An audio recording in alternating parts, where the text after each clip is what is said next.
गणेशाय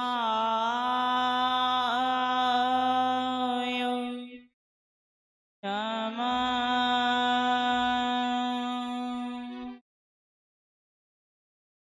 ॐ श्री महासरस्वत्यै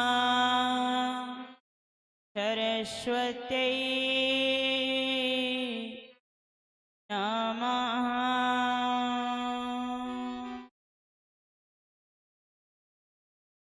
ॐ श्री गुरुचरणकमलेभ्यो नमः।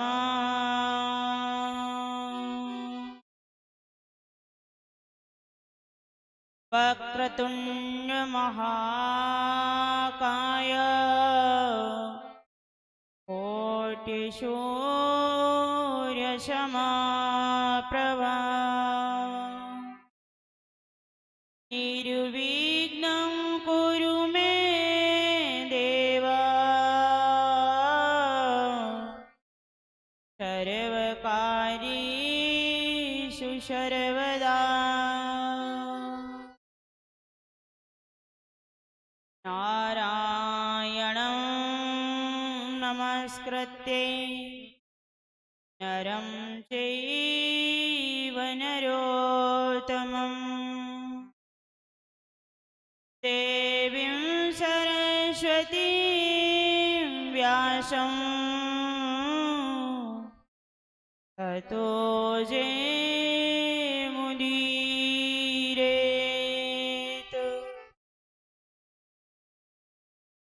वंशी विभूषितकरा नवनीरदाभा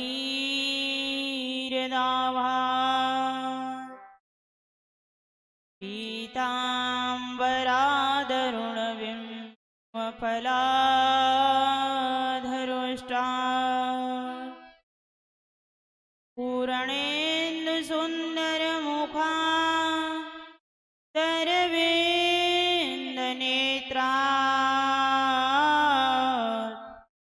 कृष्णात् परं किमपि त्वमहं न जाने। श्रीराधिकारं कृतवामभावं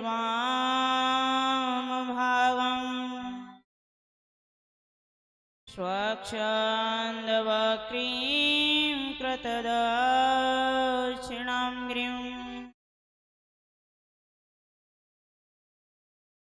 वंशीधरं सुन्दरमन्दहासं भूमण्डलां मण्डितकामराशम्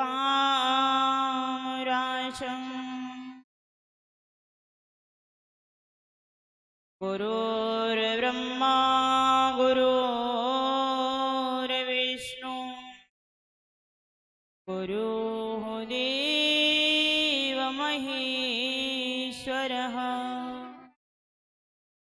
गुरुः साक्षात् परं ब्रह्मा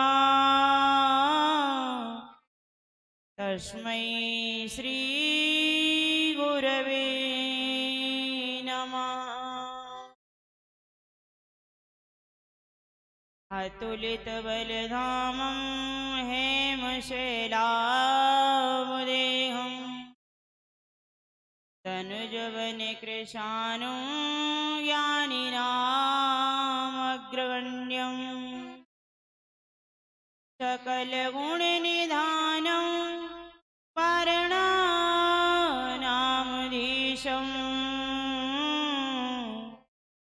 रघुपतिप्रियभक्तं वातजातं नमामि। देवदनुजनरनागखग प्रेतपितर्गन्धर्व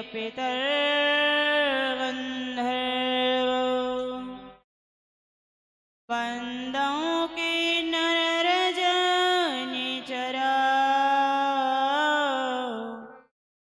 कृपा करो अवसर।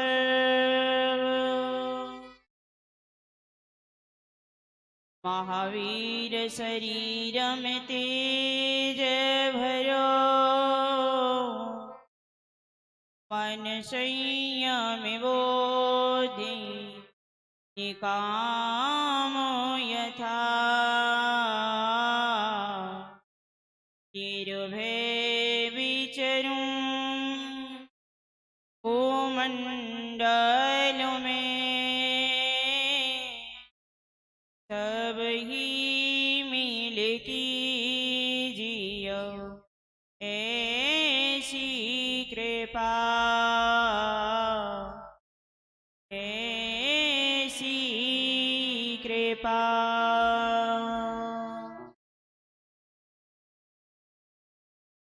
अर्चनीय वंदनीय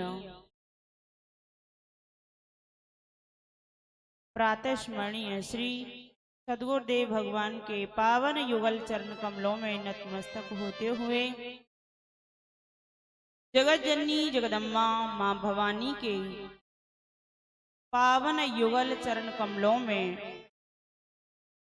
पुनः पुनः नतमस्तक होते हुए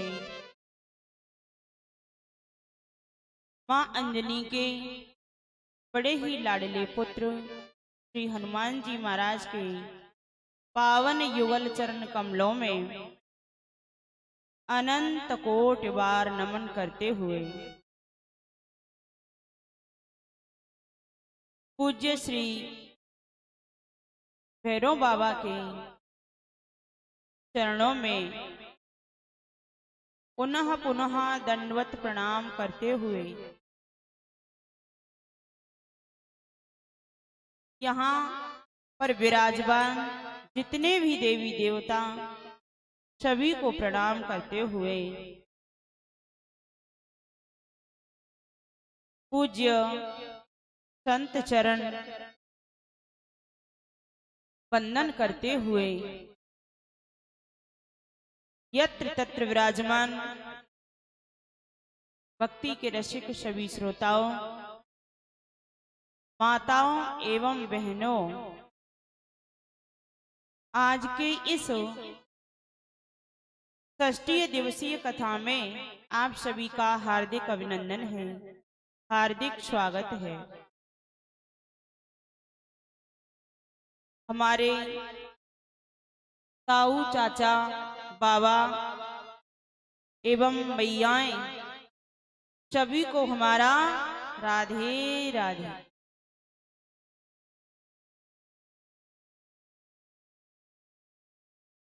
कल आपने बड़े सुंदर सुंदर प्रसंगों को श्रवण किया था। आइए उसी श्रृंखला में जुड़ते हैं।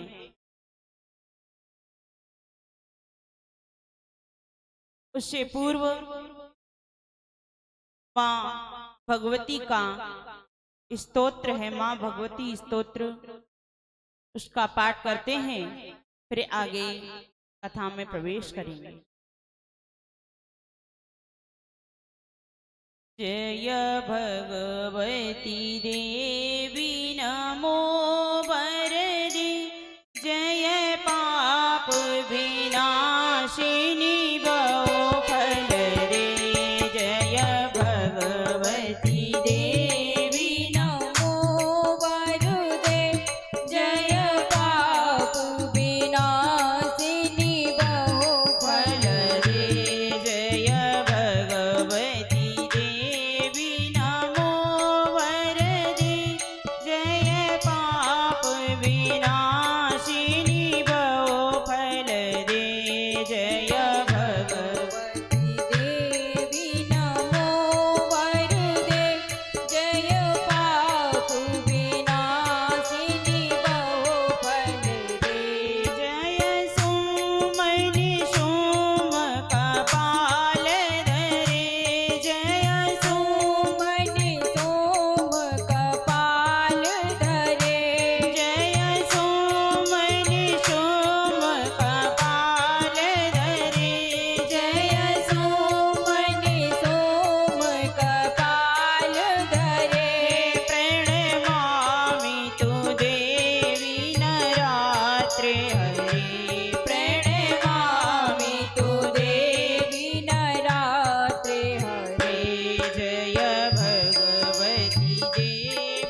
जो प्रतिदिन की तरह है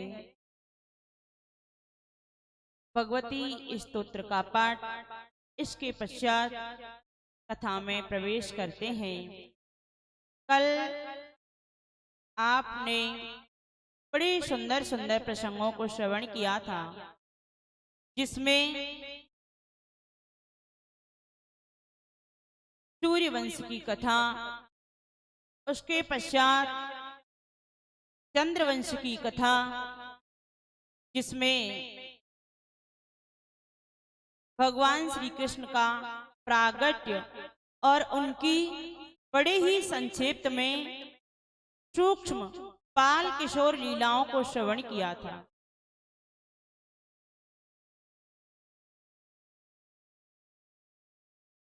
चमन ऋषि इत्यादि का भी प्रसंग आप सभी ने श्रवण किया। प्रहलाद जी का भी चरित्र श्रवण किया। आज उसी कथा में प्रवेश करते हैं जो कल भगवान श्री कृष्ण ने ब्रजमंडल में अनेक दैत्यों का उद्धार किया था। उसके पश्चात काका अक्रूर जी भगवान श्री कृष्ण को लेने के लिए आए। भगवान श्री कृष्ण को पता था कि अब मुझे जाना है। भगवान श्री कृष्ण की उस समय आयु थी 11 वर्ष 56 दिन की, और 12 वर्ष के थे कौन? बलराम भैया। 11 वर्ष 56 दिन की आयु थी भगवान की। मैया यशोदा लाला को बार बार हृदय से लगा लेती है, और फिर उसके पश्चात भगवान श्री कृष्ण और बलराम मैया को समझाते हैं, सांत्वना देते हैं। मैया देख, तू ना जाने एक दिन तो सबको अलग होना ही पड़े। मैया ने कहा, लाला मोकू नहीं पतोई, मोकू तो आज पतो चली है कि ऐसे अलग होना पड़े। भगवान ने कहा, देख मैया, बाप से बेटा अलग होता है, माँ से बेटी अलग होती है, भाई भाई अलग होते हैं, ऐसा कोई नहीं है जो एक साथ जीवन भर रहे। मैया यशोदा के लिए समझाया है, एक साथ तो कोई नहीं रहता मैया, लेकिन मैं तो तेरे साथ बहुत रहा हूं, और मैं सबसे कह सकता हूं कि मैं तो अपनी मैया यशोदा को ही लाला हूं और किसी का नहीं हूं। ब्रजवासियों की भीड़ लग गई मैया यशोदा के द्वार पर, और कहते हैं, अरे हमारे लाला को, हमारे कन्हैया को, कनुआ को कौन ले जाएगा हमसे? हम तो उसके बगैर एक पल भी नहीं जी सकते। हमने तो उसके बगैर जीना सीखा ही नहीं, और वो हमें छोड़ करके चला जाएगा। एक बार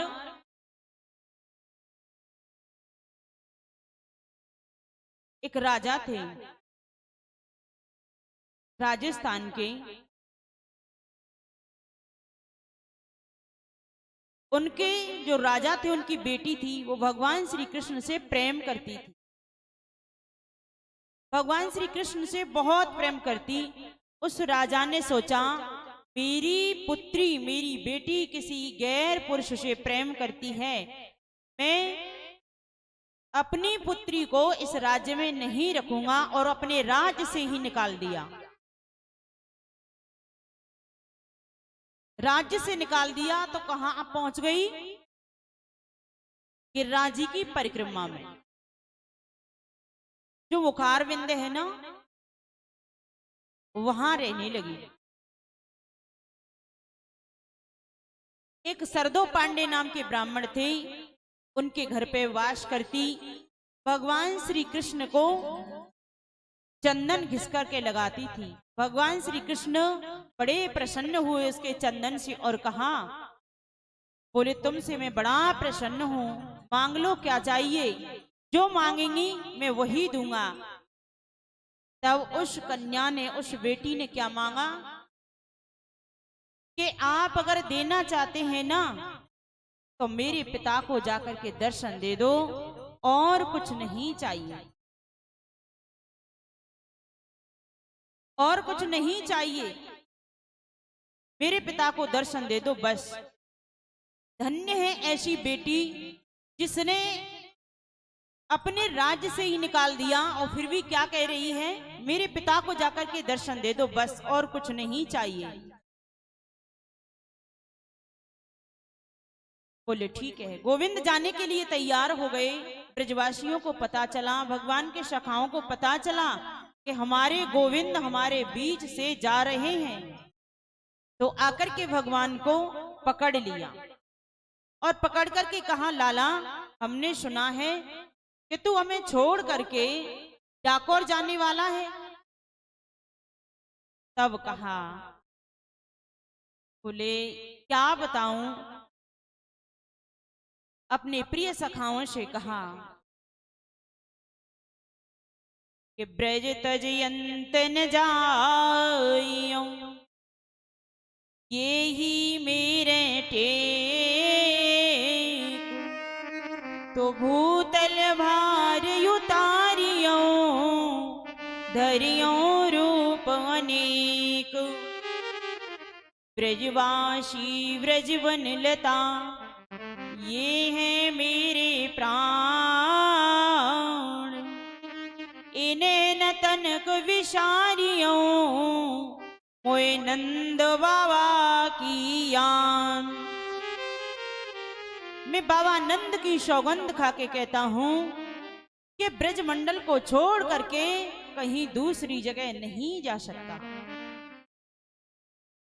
ब्रजवासी ब्रज बनलता, ये नहीं कि यहाँ के मनुष्य ही, यहाँ की तो लता पता भी मुझे कैसी है। ब्रजवासी ब्रज बनलता, ये है मेरे प्राण, ये तो मुझे प्राणों के समान प्रिय हैं। ब्रजवासी ब्रज बनलता, ये है मेरे प्राण, इन्हें न तनक विसारियों, कोई नंद बाबा की आन।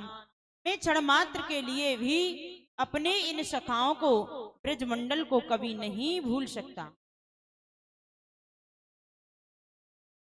क्षण मात्र के लिए भी नहीं त्याग सकता।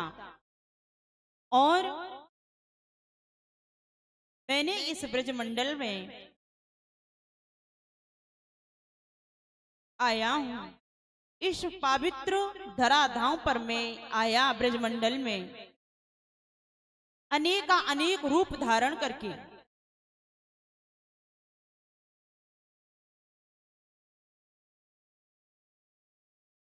कैसी बात कर रही है मैया, इन बच्चों को शांत कर दो।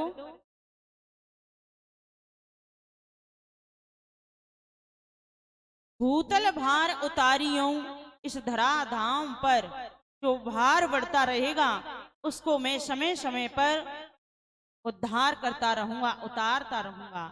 इस प्रकार से सभी ब्रजवासियों से कहा, और मेरे तो लता पता भी प्राणों से भी अधिक प्रिय हैं, क्या में तो आप मनुष्य हो। इस प्रकार से भगवान ने अपने सखाओं के लिए सांत्वना दिलाई। सभी सखाओं ने कहा, बोले बहुत अच्छा है लाला, देख हम तेरे बगैर एक पल भी नहीं रह सकते, और तू जब छोड़ के चलो गए हो ना, तो हम कैसे रहेंगे तेरे बिना, तेरे बगैर तो हम एक पल भी नहीं जी सकते। अक्रूर जी लेने के लिए आए, भगवान श्री कृष्ण उनको जाने के लिए तैयार हुए। मैया यशोदा के लिए समझाया है, सांत्वना दिलाई है, आगे बढ़े हैं। जब आगे बढ़े तो ब्रज की गोपियां सभी आई और आकर के भगवान के रथ के सामने लेट गई और कहती हैं, हमारे गोविंद को, हमारे प्राण वल्लभ को हमसे दूर ले जाने के लिए कौन आया है? बोले ये अक्रूर आया है। तो विधाता के लिए धिक्कार तीहन कहती हैं, ये विधाता, इसका किसने नाम अक्रूर रख दिया? ये तो हमारे जीवन में क्रूर बन करके आया है। हमारे सुख को, हमारे प्रेम को, सर्वस्व हमारे गोविंद है उसको छीनने के लिए आया है, ले जाने के लिए आया है। गोपियां रोती हैं और कहती हैं कि हम तो इसके बगैर एक पल भी नहीं रह सकती। जब तक हमारी गली में ना आवे ये लाला, जब तक हमको तो चैन ही ना पड़े। रोज को काम है लाला को, रोज की यही दिनचर्या है। हमारे पास आता है और उजक उजक करके कहता है, भाभी जी। हम कहती हैं, लाला आ जाओ, कुछ चाहिए तुम्हें खावे के ताई? अरे एक ही चीज चाहिए।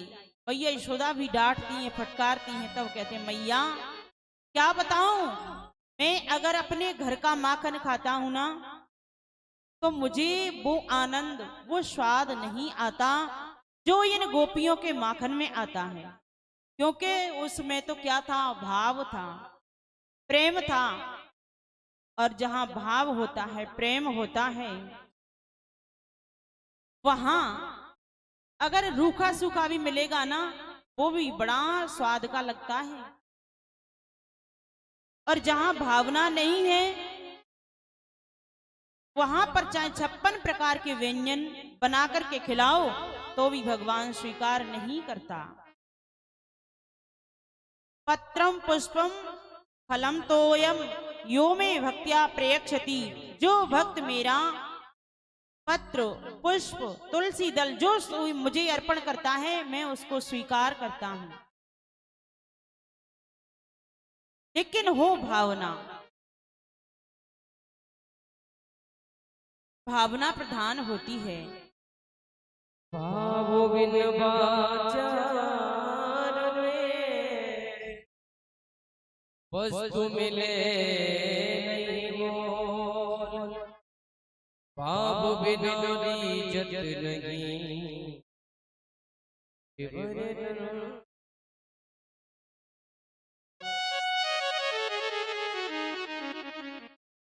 भावित प्रधान होता है, सब कुछ भाव है। जिसके मन में भाव नहीं, श्रद्धा नहीं, वहां भगवान नहीं जाते। भागवत में बड़े सुंदर सुंदर प्रसंग हैं। काका विदुर के यहाँ गए थे, उनके भावना थी, श्रद्धा थी, प्रेम था। इसीलिए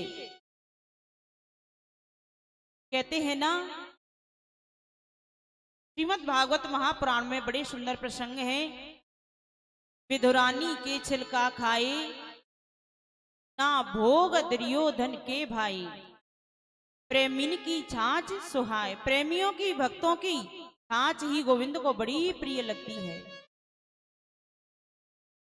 भावना प्रधान होती है।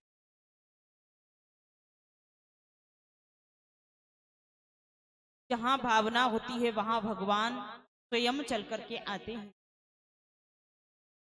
ब्रज मंडल में तो गोविंद को सर्वस्व मानते हैं, बहुत प्रेम करते हैं। काका अक्रूर जी लेकर के गए हैं गोविंद को। उसके पश्चात में एक धोबी है, उसका उद्धार किया। आगे जो कपड़े सिलने वाला है, उसका उद्धार किया। और कुब्जा का भी उद्धार किया है। उसके पश्चात में जहां पर कंस ने रंग भूमि बनाई थी, वहां गोविंद पहुंचे। कुवलिया पीड़ नाम के जो हाथी हैं, उनका उद्धार किया। उनके दांतों को निकाल करके एक कृष्ण और बलराम दोनों भाइयों ने ले लिया, क्योंकि और उनके पास में कुछ नहीं है।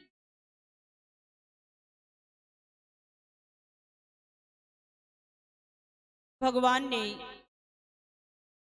ऐसे बड़े बड़े योद्धाओं से युद्ध किया।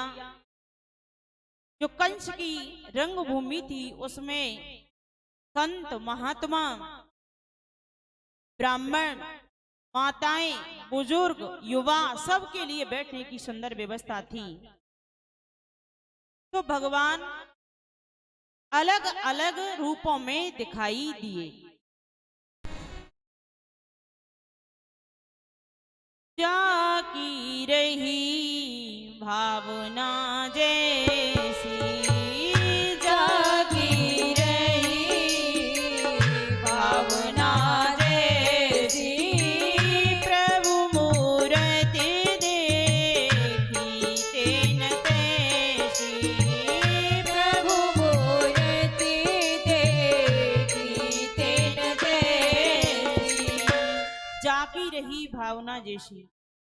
किसी को तो भगवान अपने सखाओं के रूप में दिख रहे हैं, किसी को भगवान अपने पुत्र के रूप में दिख रहे हैं, और किसी को भगवान बहुत बड़े योद्धा के रूप में दिख रहे हैं, किसी किसी को भगवान अपने मित्र के समान दिख रहे हैं। अलग अलग भावनाओं से अलग अलग गोविंद का दर्शन हो रहा था। जो मैया हैं उनको अपना पुत्र के रूप में दर्शन हो रहा है, साक्षात हमारा ही पुत्र हो ऐसा उनके मन में वात्सल्य उमड़ रहा है। जो युवतियां हैं उनको साक्षात काम के रूप में भगवान दिखाई दिए, लेकिन भगवान तो बहुत कम लोगों को दिखाई दिए कि ये भगवान है, ये परमात्मा है। बहुत कम लोगों ने पहचाना भगवान को। उसके पश्चात में भगवान श्री कृष्ण गए हैं और जिस उच्च सिंहासन पर कंस विराजमान था वहां जाकर के और कंस के केशों को पकड़ लिया गोविंद ने और कहा, बोले बता तूने ऐसी धृष्टता की। जोर से जैसे ही केशों को पकड़ा है उसी समय चिल्लाने लगा, कहने लगा, अरे लाला छोड़ दे कन्हैया, मेरे बालों को छोड़। बोले आज तेरे कष्ट हो रहा है, पीड़ा हो रही है। उस समय मेरी माँ देवकी विवाह के समय तो वैसे भी लक्ष्मी स्वरूपा थी और तूने बालों को पकड़ा, केशों को पकड़ा, क्या उस दिन उनको कष्ट नहीं हुआ होगा? जाके पग फटी बीमारी वो का जाने पीर पधरे।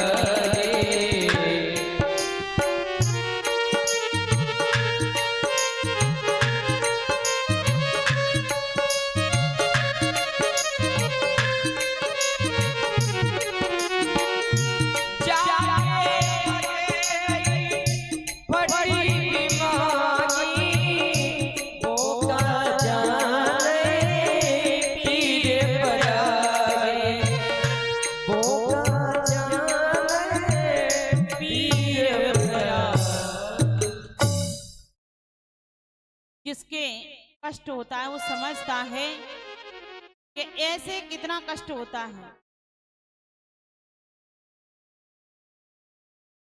आज तुझे पता चल रहा है कि केशों के पकड़ने से कितना कष्ट होता है, कितनी पीड़ा होती है। भगवान श्री कृष्ण ने एक ही मुष्ट का प्रहार किया और कंस का सिर धड़ से अलग हो गया।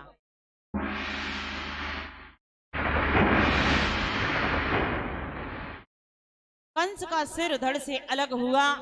उसके पश्चात में कंस की पत्नी है दो, अस्ति और प्राप्ति, वो दोनों आई और कहा, अरे तुमने हमारे पति का वध कर डाला, तुम अब जीवित नहीं रहेंगे।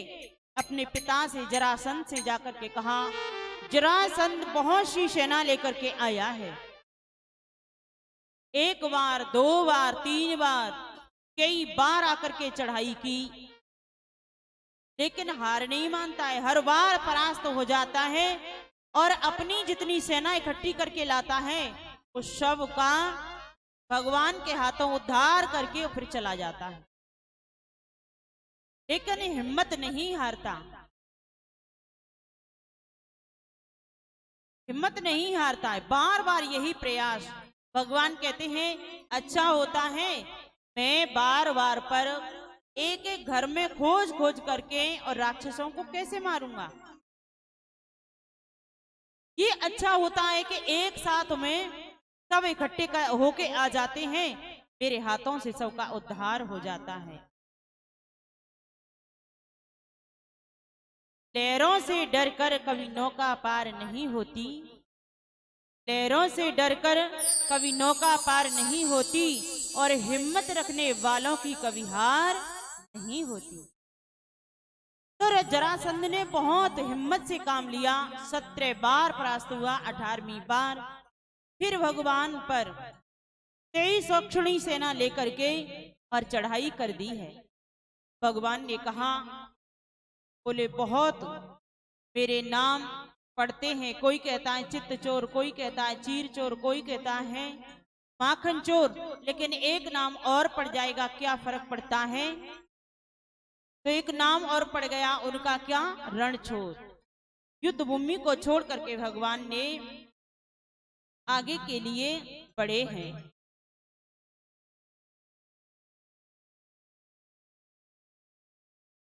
क्योंकि जरासंध ने भी संत और ब्राह्मणों को जप करने के लिए बिठा दिया।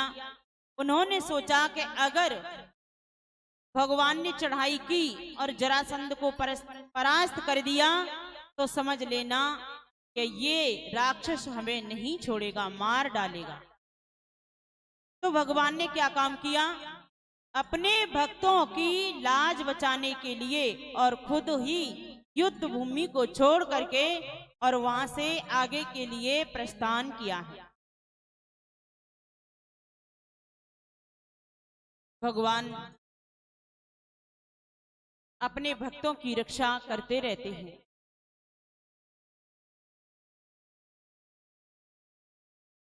श्री सूत जी महाराज ने बड़ा ही सुंदर वर्णन किया है और कहा, हे सौनकादिक ऋषियों, देखो भगवान श्री कृष्ण गए हैं कहाँ? मैया देवकी के यहाँ। उन्होंने मुंडन संस्कार इत्यादि करवाया। गुरु शांदीपनी के यहाँ उनको विद्या अध्ययन करने के लिए भेजा है और वहां से आ गए, लेकिन फिर भी ब्रजमंडल को छोड़ के गए जब से उनको चैन नहीं पड़ रहा है, कुछ भी अच्छा नहीं लगता है, रोते रहते हैं प्रभु। मैया ने कहा, देवकी ने,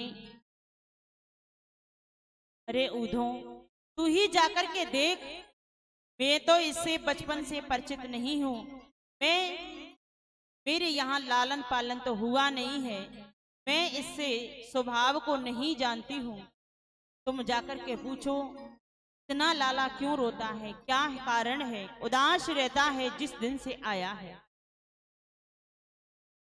कितना समय हो गया लेकिन आज भी उदास रहता है। उद्धव जी गए हैं, उन्होंने समझाया, जब कहा, बोले तुम जाकर के देखो उस ब्रजमंडल में मेरे प्रिय सखा जो मेरे बगैर एक पल भी नहीं रहते, आज वो कितना समय हो गया, बगैर मुझे कैसे रह रहे होंगे। उद्धव जी के लिए भेजा है, अपने मुकुट को, रथ को दिया, पीताम्बरी को दिया है, और जो भगवान के सखा थे वो रोज यमुना के किनारे आते, सुबह से शाम हो जाती, देखते रहते, लाला आ रहे होगो, कन्हैया आ रहे होगो, क्योंकि हम तो कह गए कि गए हो ना कि परसों आ जाऊंगा, लेकिन बहुत समय हो गया, आज तो जरूर आ रहा होगा। उद्धव जी ने देखा कि आपस में किशोरी श्री राधा रानी की सखी वो बात कर रही थी, अरे बहन भगवान ने तुम्हें दर्शन दिए। एक सखी ने कहा, री बहन आज मुझे स्वप्न में दर्शन दिए। गोविंद ने आकर के कहा, बोले भाभी कुछ माखन फाखन है कि ना है?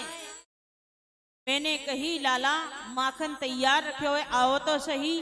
और इतना कहा कि निगोड़ी मेरी आंख खुल गई। इस प्रकार से वो आपस में वार्तालाप करने लगी। किशोरी श्री राधा रानी से पूछा, आगे प्रसंग आएगा कि राधा रानी किसकी पुत्री थी। किशोरी श्री राधा रानी से कहा तो राधा रानी ने कहा, री बहन जिस दिन से श्याम गए हैं उस दिन से मुझे तो नींद ही नहीं आई और नींद नहीं आई तो स्वप्न दिखेगा कैसे। इतना समय हो गया लेकिन राधा रानी कभी सोई नहीं है। इतना उद्धव जी ने सुना, सुनकर के पागल जैसा हो गया। यमुना के किनारे गया है और बालू को अपने ऊपर डाल रहा है। कहता है, ये प्रभु मेरे ऊपर भी ऐसी कृपा कर दो। देखो ब्रजवासी तो बिल्कुल पागल जैसे हो गए हैं। मेरी तो जागृत, स्वप्न, सुसुप्ति किसी भी अवस्था में आप नहीं हो। आपके बगैर तो मेरा जीवन व्यर्थ है। और उद्धव जी यमुना के किनारे पहुंचे, बालू को डाल रहे हैं, पागल जैसे हो गए हैं, बाल खुले हैं और कह रहे हैं, श्याम सपनों में आता क्यों नहीं, श्याम सपनों में आता क्यों नहीं, श्याम सपनों में आता क्यों नहीं, श्याम सपनों में आता क्यों नहीं, श्याम सपनों में आता क्यों नहीं, श्याम सपनों में आता क्यों नहीं, श्याम सपनों में आता क्यों नहीं, वो प्यारी सूरत दिखाता क्यों नहीं, प्यारी सूरत दिखाता क्यों नहीं, श्याम सपनों में आता क्यों नहीं, श्याम सपनों में आता।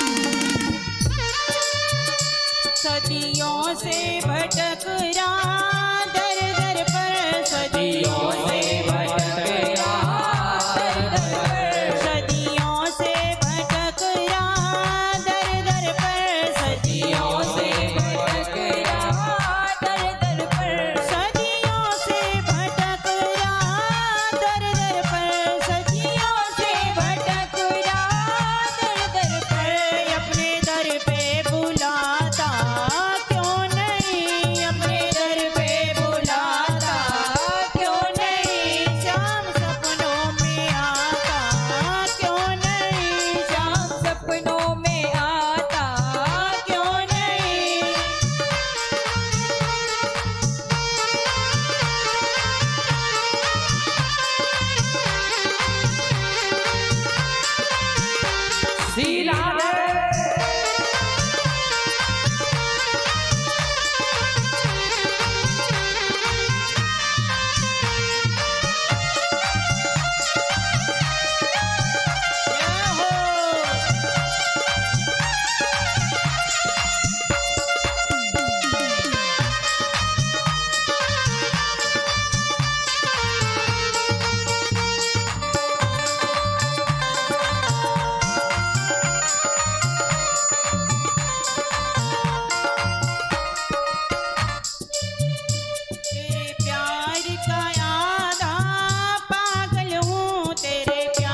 उद्धव जी की पागल जैसी वृत्ति हो गई है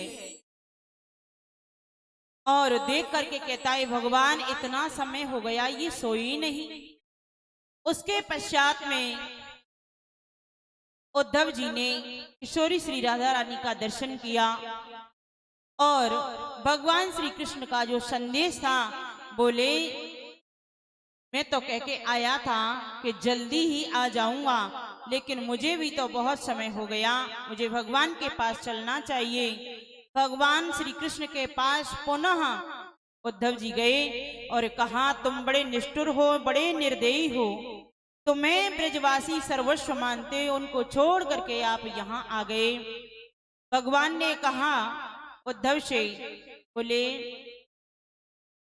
मैं तो कर्म के पथ पर मुझे चलना था, क्योंकि वहां पर रहता तो ये बहुत से राक्षस हैं, उनका उद्धार भी तो शेष था, उनका भी तो उद्धार करना था। इस प्रकार से उद्धव जी ने भगवान श्री कृष्ण की वार्तालाप हुई। सूक्ष्म रूप में ये कथा थी। श्री सौनकादिक ऋषियों ने सूत जी महाराज से वर्णन किया, पूछा है। श्री सूत जी महाराज ने कहा, बोले आगे एक प्रसंग और आता है। बोले कौन सा प्रसंग आता है? बोले जो कालियावन था वो बड़ा ही उद्दंड था। कालियावन को देवताओं से वरदान प्राप्त था कि उसको कोई मारेगा नहीं, कोई किसी के हाथों से मर नहीं सकता, उसकी मृत्यु नहीं होगी। भगवान ने कहा, बोले अब ये मरना तो जरूर है, लेकिन कैसे मरेगा?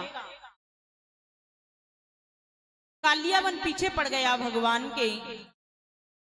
भगवान श्री कृष्ण आगे आगे, पीछे से कालियावन। और कहां पहुंचे हैं?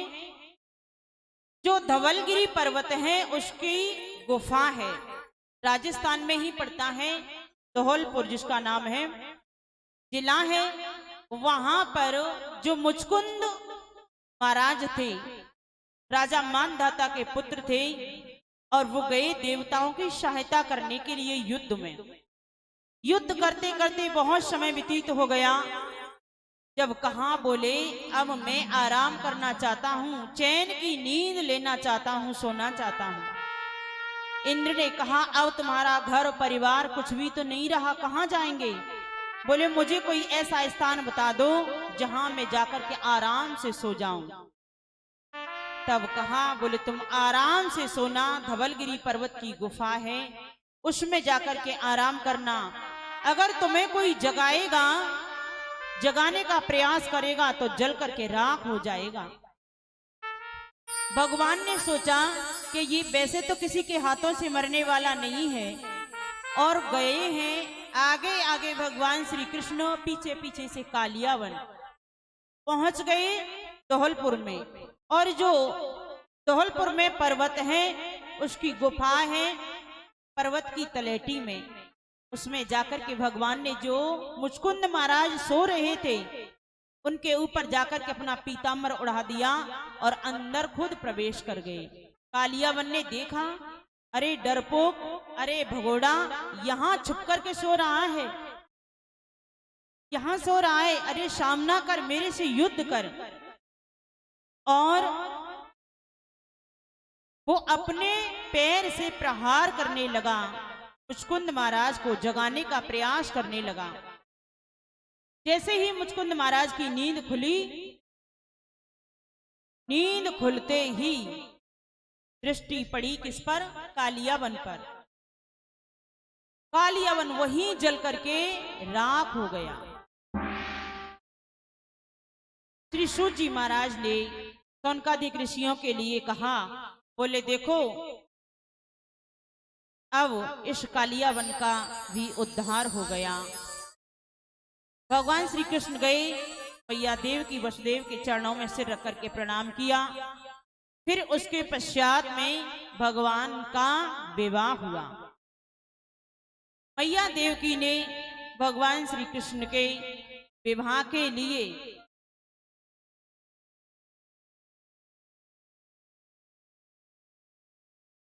विवाह का जब सुन लेते हैं ना कि मेरे पुत्र का विवाह होगा, तो मैयाओं को बड़ा बड़ा आनंद आता है, बड़ी प्रसन्नता होती है, बड़ी खुशी होती है कि मेरे पुत्र का विवाह होगा, मेरे घर बहू आएगी। कोई बढ़िया आ गई तो ठीक है, नहीं तो फिर एक कोने में बिठा देती हैं और बेचारी इंतजार करती रहती हैं। भगवान श्री कृष्ण के यहाँ पर 8 विवाह हुए हैं। अष्टपटरानियां हैं भगवान की। 8 पटरानियाओं में से भगवान एक के मारे तो बेचारे सब लोग नाचते फिरते हैं। जामे भगवान की कितनी रानियां थी? कितनी थी भगवान की पत्नी? बताएं किसी? 16,108। वाह, सब परफेक्ट है। 16,108 थी भगवान की रानी। लेकिन जो अष्टपट रानियां थी वो प्रधान थी। बाकी की तो भगवान की तो सभी पत्नियां थी, सभी रानी थी। भगवान श्री कृष्ण सबसे बराबर प्रेम करते थे। वैष्णवी जाऊवती भामा, सत्या भद्रा च लक्ष्मणा, कालिंदी मित्रविंदा च, ज्येष्ठायां पटना श्रियः। ये भगवान की पत्नी थी। कौन सी थी? सबसे बड़ी थी कौन? रुक्मणी, वैष्णवी, जाऊवती, सत्यभामा। सत्यभामा थी ना, वो रुष्ट होने में सबसे आगे थी। फर्स्ट नंबर था उसका नाराज होने में। सबसे पहले अगर भगवान ने कुछ कह दिया ना तो मुंह लटका लिया बस। बड़ी नाराज होती, रुष्ट होती रहती। सत्यभामा, भद्रा, लक्ष्मणा, कालिंदी, मित्रवृंदा, भद्रा, ये भगवान की अष्टपट रानियां थी। भगवान उनके साथ में, अष्टपट रानियाओं के साथ में प्रेम पूर्वक विहार करते थे। भगवान श्री कृष्ण का बहुत बड़ा परिवार था।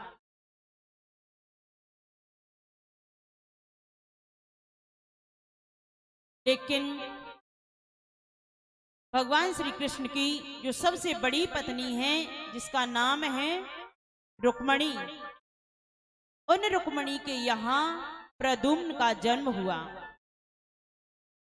प्रद्युम्न का जन्म हुआ। उसको जो भानावती है वहां इसका पालन पोषण हुआ। प्रद्युम्न को प्रसूत का गृह से ही चुरा करके ले गए सम्रासुर के। यहाँ पर भगवान के जो पुत्र हैं उनका लालन पालन हुआ। भगवान को बड़ा कष्ट हुआ। बोले मेरा पुत्र एक हुआ और वो उसकी भी चोरी हो गई, मुझे बड़ा कष्ट है, क्या करूं। उस समय माँ भगवती की उपासना की है, जगत जननी जगदम्बा की उपासना की। माँ भगवती ने चतुर्भुज रूप में उनके सामने प्रकट होकर के दर्शन दिया और कहा, कृष्ण तुम चिंता मत करो, तुम्हारा पुत्र एकदम सुरक्षित है। सम्रासुर के यहाँ पर 16 वर्ष की आयु का हो जाएगा तो तुम्हें फिर पुनः प्राप्त हो जाएगा और सम्रासुर का वो अपने हाथों से वध करके आएगा। जो प्रद्युम्न है वो साक्षात कामदेव था।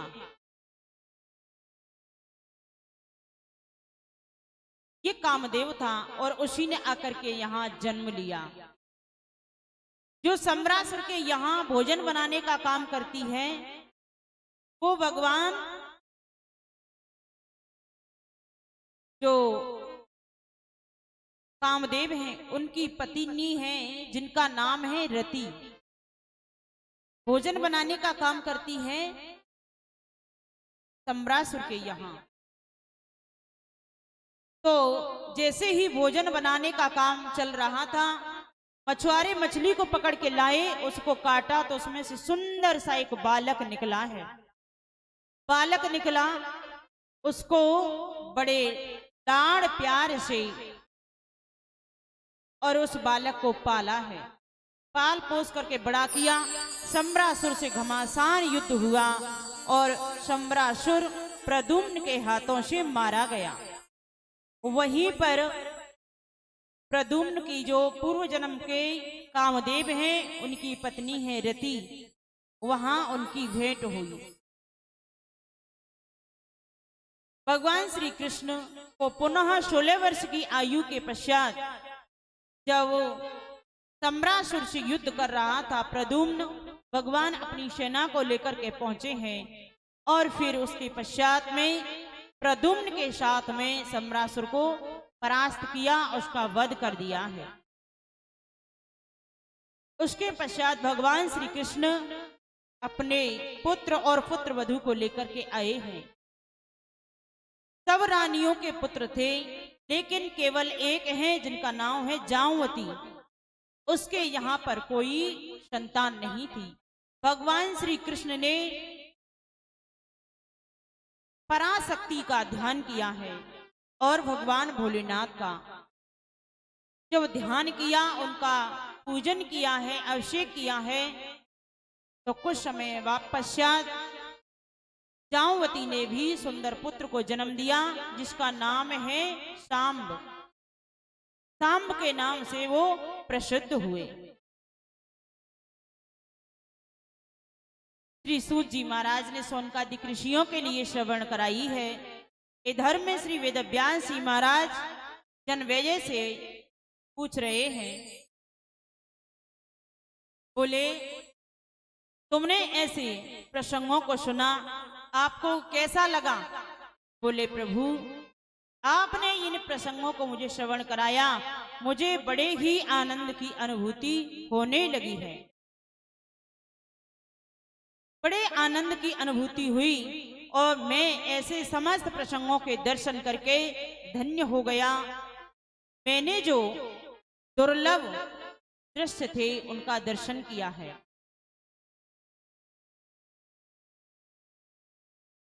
दर्शन का मतलब ये मत समझना कि प्रत्यक्ष में प्रकट होकर के दिए हों। प्रसंगों को सुन रहे हैं, जैसे यहाँ पर आप सब इस कथा को देखते जा रहे हैं, इसी प्रकार से उनके चित्त में पूरी कथा उतरती जा रही है। नेत्र बंद करके उसी को दर्शन करते जा रहे हैं।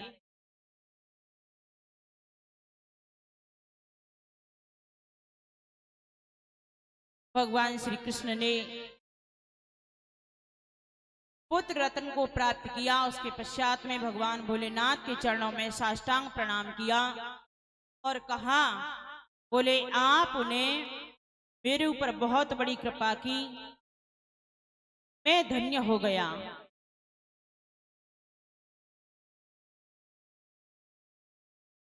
देखो, जब भगवान कृपा करते हैं ना, पता नहीं किस रूप में आकर के हमें दर्शन दे दें, ना जाने किस रूप में नारायण मिल जाए।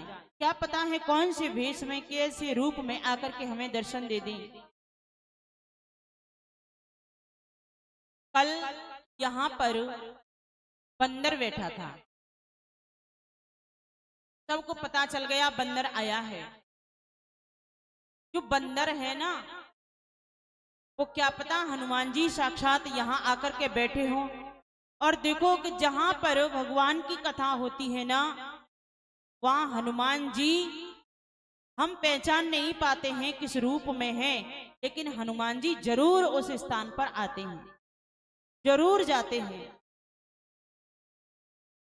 हनुमान जी महाराज दर्शन देने के लिए और कथा को सुनने के लिए। बहुत बड़ी कृपा थी हमारे ऊपर और आपके ऊपर, जो हनुमान जी साक्षात ऊपर बैठे थे। और कल 12वीं क्या था? शनिवार था। कल शनिवार था। बस यही तो होता है कि मनुष्य से गलती हो जाती है, पहचान नहीं पाते। पहचान नहीं पाते हैं। हनुमान जी महाराज ने आकर के हमें दर्शन दिया था। भैया कह रही है कि यहां बैठे हो तो कर। हनुमान जी महाराज तो भगवान के परम भक्त हैं।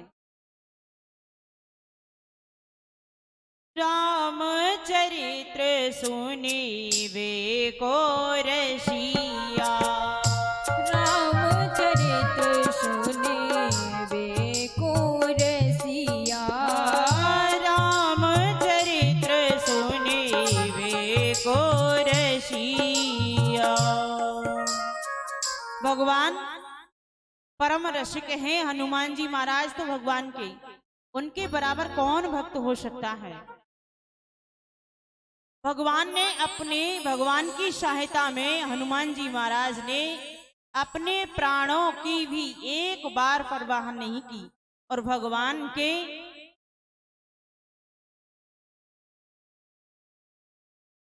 लिए तैयार है तत्पर। जो खेल गए प्राणों पर, जो खेल गए प्राणों पर, श्री राम के लिए एक बार तो हाथ उठा लो मेरे हनुमान के लिए, एक बार तो हाथ उठा लो मेरे हनुमान के लिए।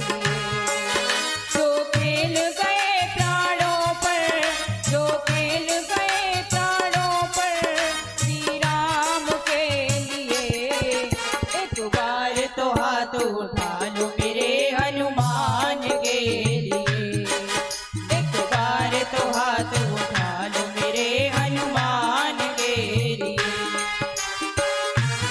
जय हो। जय हो।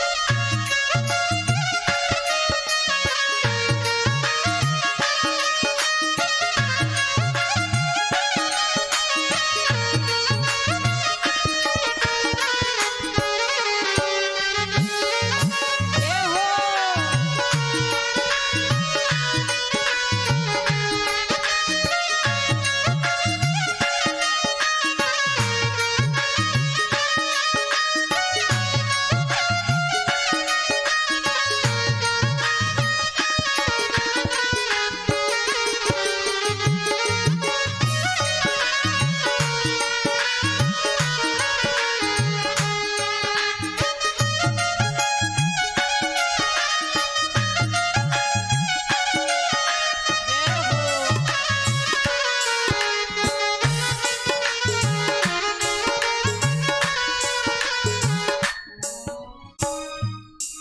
सागर को लांग के जिसने सीता का पता लगाया, सागर को लांग के जिसने सीता का पता लगाया, सागर को लांग के जिसने सीता का पता लगाया, सागर को लांग के जिसने सीता का पता लगाया, प्रभु राम नाम का डंका लंका में जाके बजाया, प्रभु राम नाम का डंका लंका में जाके बजाया।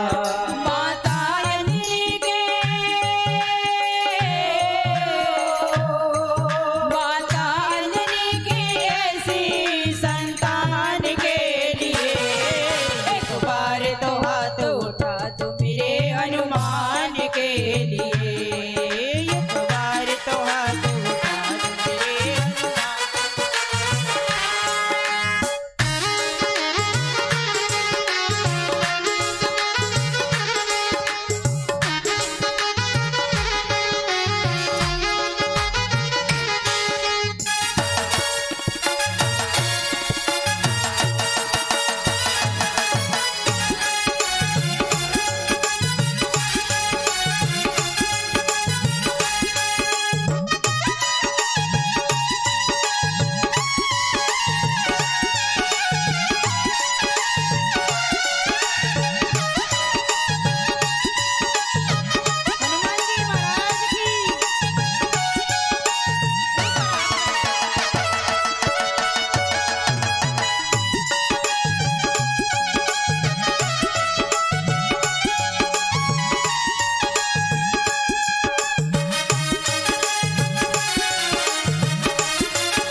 से जाकर लाए संजीवन बूटी।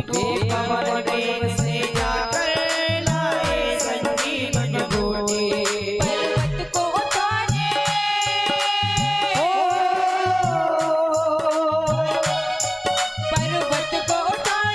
ऐसे बलवान के लिए एक बार तो हाथ उठा लो मेरे हनुमान के लिए। एक बार तो हाथ उठा लो मेरे हनुमान के लिए।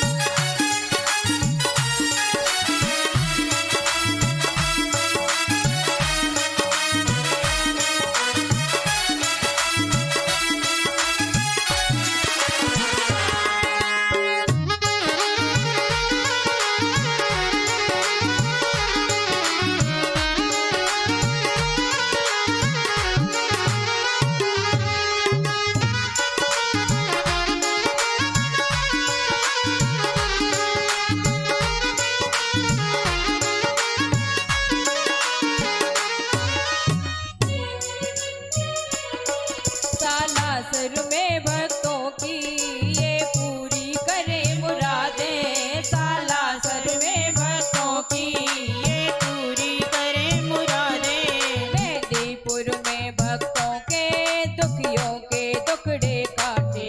मेहंदीपुर में भक्तों के दुखियों के दुखड़े काटे। दुनिया से निराले दुनिया से निराले ऐसे दोनों दान के लिए एक बार तो हाथ उठा लो मेरे हनुमान के लिए। एक बार तो हाथ उठा लो मेरे हनुमान के लिए। जो खेल गए प्राणों पर, जो खेल गए प्राणों पर श्री राम के लिए। एक बार तो हाथ उठा लो मेरे हनुमान के लिए। एक बार तो हाथ उठा लो मेरे हनुमान के लिए।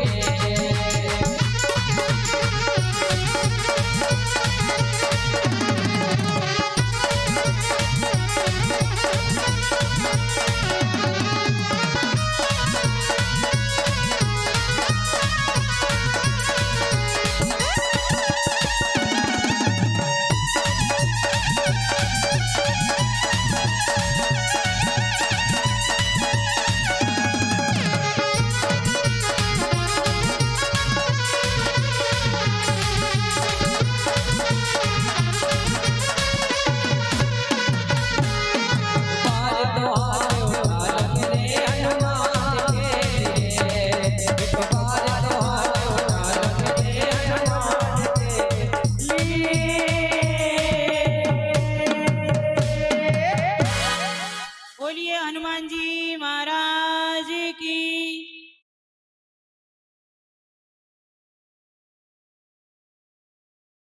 श्री सूत जी महाराज ने